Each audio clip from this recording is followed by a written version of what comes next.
guys, it's been a long time coming, but I'm proud to announce that my hands are finally registered with the International Registry of Lethal Hands. This is the only place where your God-given gifts of danger can get the recognition that they truly deserve. Now you might be thinking, why on earth would anybody need to register their hands as lethal? Let me break it down for you. There are those among us whose hands are so downright dangerous, they need to be documented. Registration is a moral responsibility, and it's a vote for the greater good of humanity.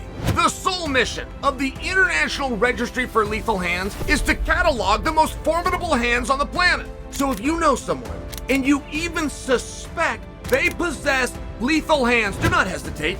Register them immediately. And if you've ever looked at your own hands and thought, damn, these dogs are dangerous, don't settle. Go register. Head over to registeryourhands.com, fill out a simple form, and you're official. Remember, use the promo code Chael to save 20%, or just click on the link below. It comes fast, right? I mean, it is easy come, easy go. You're on top of the world this morning. You wake up tomorrow morning. You want to stay in bed under the covers, right? I say that because I'd like to have a level of niceness about Francis. I appreciate courage and I don't appreciate bullies. Period. Right? Everybody's got a code. But I have one too. And it is anyone, anywhere, anytime. I mean, you could keep on saying that. Any rules, any weight class, anywhere, you could just keep it on going. Or no one at all.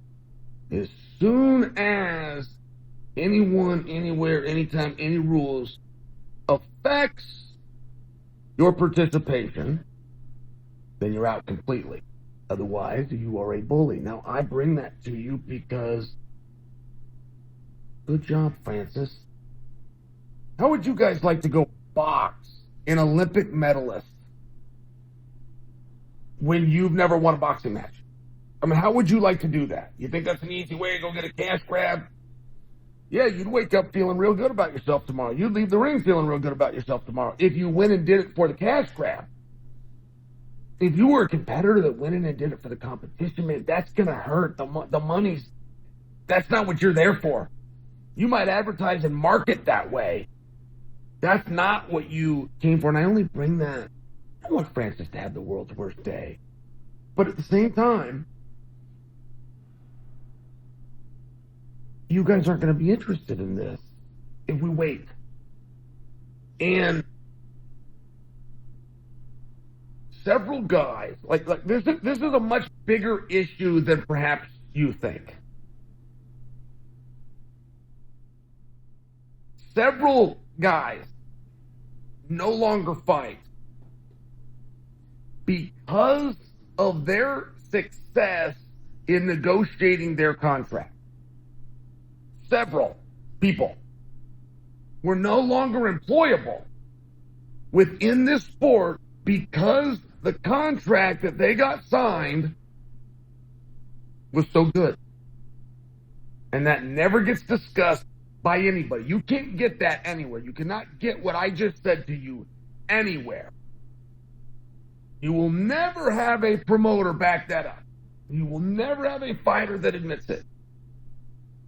But there are some people that did so well. I'm just give you an example. I'm being real light, right? You gotta. Sometimes you gotta hear what I say. I'll take you to school, and then there's some other things about our industry that you don't ever expose the business. And you gotta be good enough and a loyal enough listener to understand and hear what I'm not saying. And this is one of those times. But to give you a very light example to set this down, so you go, oh, that's what he means. That's what you're seeing with Conor McGregor right now. Right? The contract is so good. And if you don't believe, it becomes one of those things. Ronda was a great example. I don't say that to give her a hard time at all. She won. She had a great negotiation. But due to Ronda's contract and due to the guarantees, you had to use her on a pay-per-view. You had to use her in a main event. There would be nothing else that made sense. Have anybody in a main event of a pay-per-view that is not a title fight. It's difficult, though it happens for sure. To have a woman in a title fight, or I apologize, a woman in a main event of a pay-per-view that is not a title fight. I'm not aware of a time that that's happened. Not aware of a time that's happened, right? I mean, you got growing division, weight classes that had a hard time struggling to get there. Like, there's never been 25 pounders that fought in a main event of a pay-per-view that wasn't for a title. So when she lost the skills to be fighting for a belt, it retired her. I'm saying that so that you understand, when Francis went down tonight in 4 minutes, okay, he got knocked down one time for every minute. He did not land a punch. There comes a question of, what do you do now? Now, yesterday, before this happened, there was a discussion amongst scholars within this industry that even with a win over Joshua, Francis would not do MMA next, and not because that was his choice, but because even with a win over Joshua, the MMA matchup waiting for Francis has a contract that is very special. Very special both ways. Very unique guarantees to both sides. Very beautiful. But that matchup juxtaposed with the contract is not something people want to move forward with.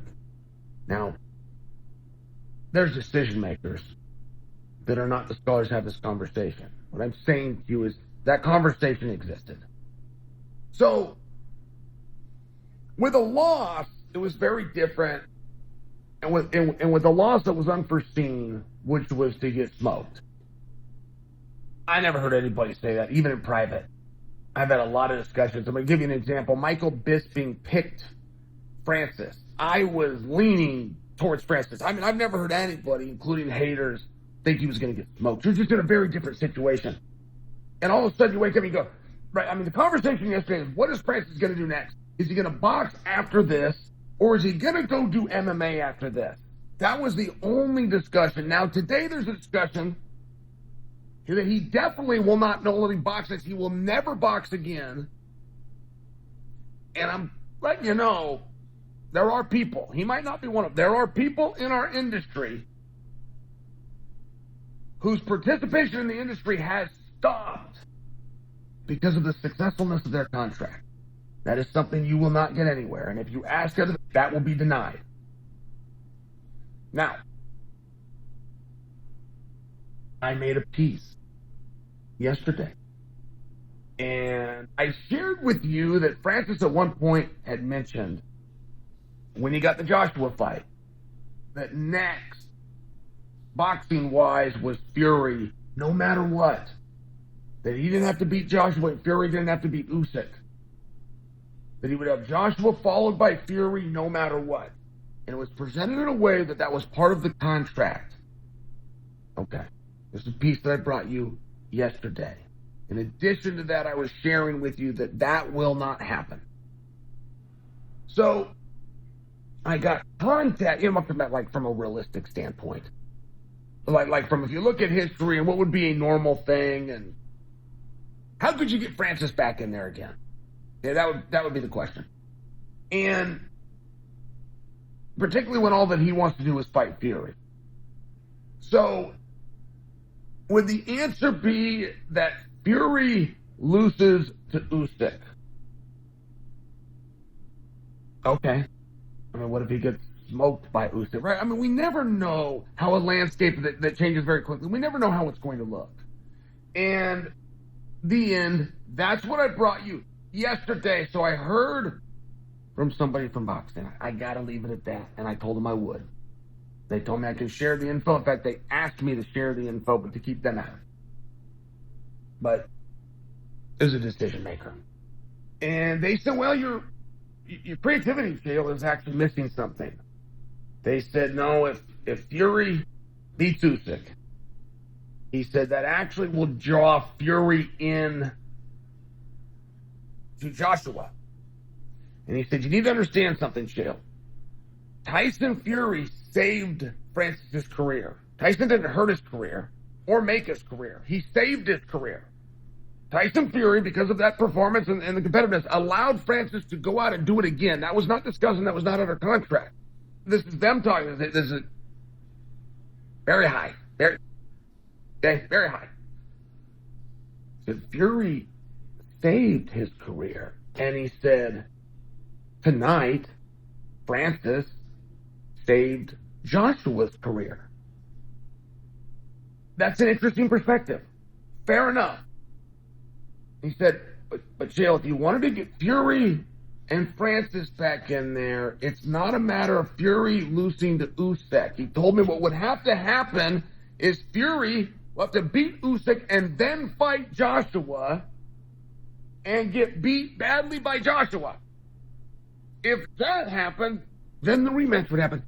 And they called and they asked me to bring that. They've asked me essentially to amend a statement that I previously made. I must tell you in all fairness, I'm not positive of the relevance. But it was important to them. There is the amendment, and there is the message.